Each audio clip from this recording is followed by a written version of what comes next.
Austin Matthews offering his observations last night after yet another bitter disappointment in a Game 7 for the Leafs. Brad Marchand, by the way, 5-0 in Game 7s against Toronto in his career. Now, that's incredible.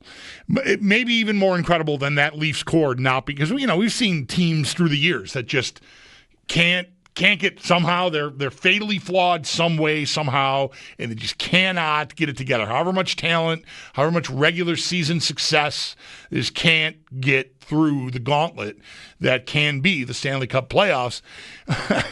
Marchand 5-0 in these games against Toronto is just a remarkable stat.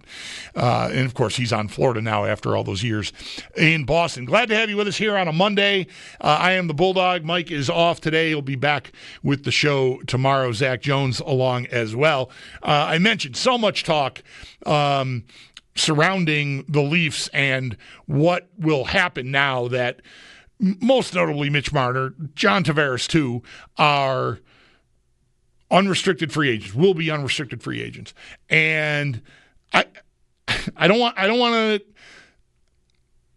think I have it in me, nor do I think the audience has it in them to legitimately talk about whether signing Mitch Marner is a good idea for hours on end. And I don't think it's something I can build an entire show about because it just seems so far removed from reality that they would be a contender for his services, that he would even take their call. I think there's going to be a lot of interest in him on the open market.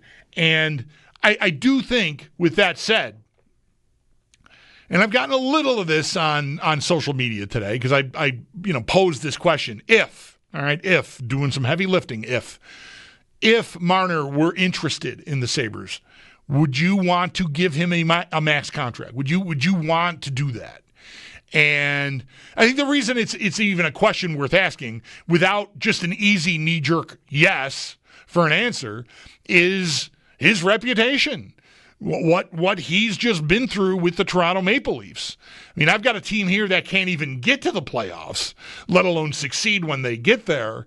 And you want to go add at a $14 million salary a guy whose reputation is not being able to perform at least at the level you're used to seeing in the regular season. He's a superstar who cannot come through in the playoffs. That is the scarlet letter he's wearing until he proves otherwise. The reason I would say yes and not even really hesitate about it is because you get guys in the league. I mentioned this with Joe Yerdon last segment.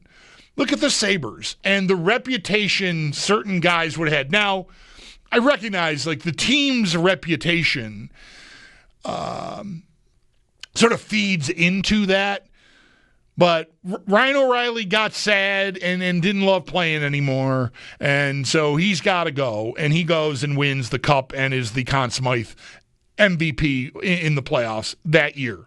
A year removed from being traded by the Sabres, he's hoisting the Cup and winning the MVP for playoff performance.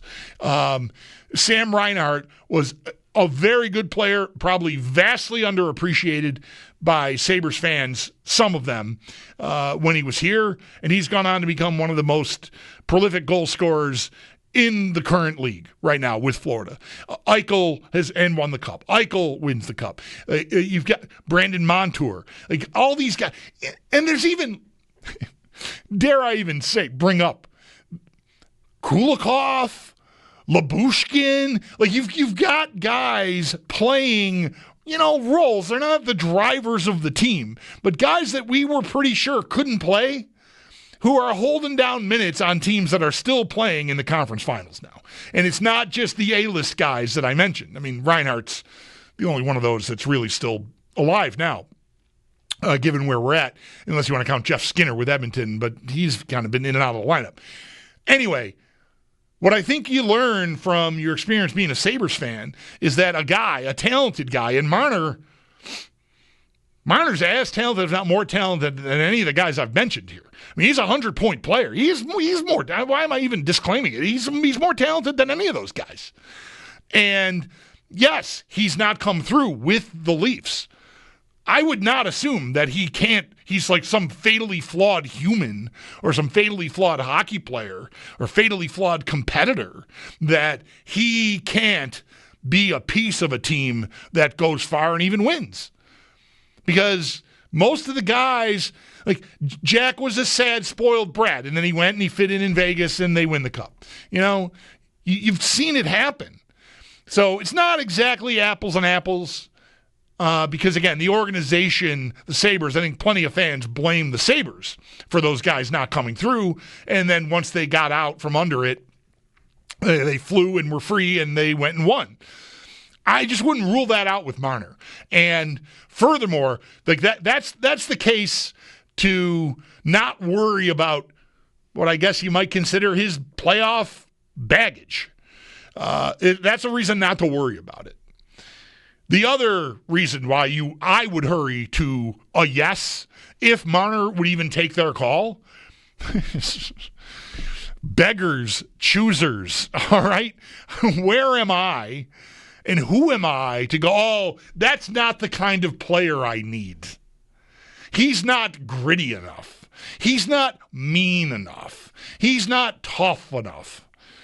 He scores 100 points.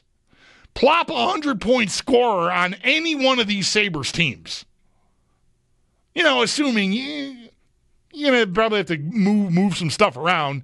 But if there's a team that A, can afford it, and B, needs it, it's this team. That's not to say I don't want to win a championship, and I don't care if a guy cannot seem to come through when his team needs him the most.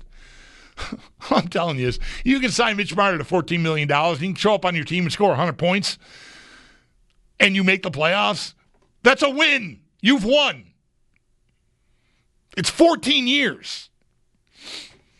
So any sort of, I respect opinions, and Marner's reputation for being a letdown in the playoffs is well earned. Like, he deserves the criticism. I'm just telling you, I would not cling to it as I'm the Buffalo Sabres, and I'm going to say, you're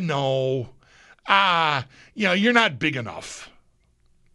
You need to cross-check someone in the face. You need to injure someone like Brad Marchand does. You're not gritty enough. Like, I'm sorry. Like, I cannot myself get to a point where I would believe that and say it.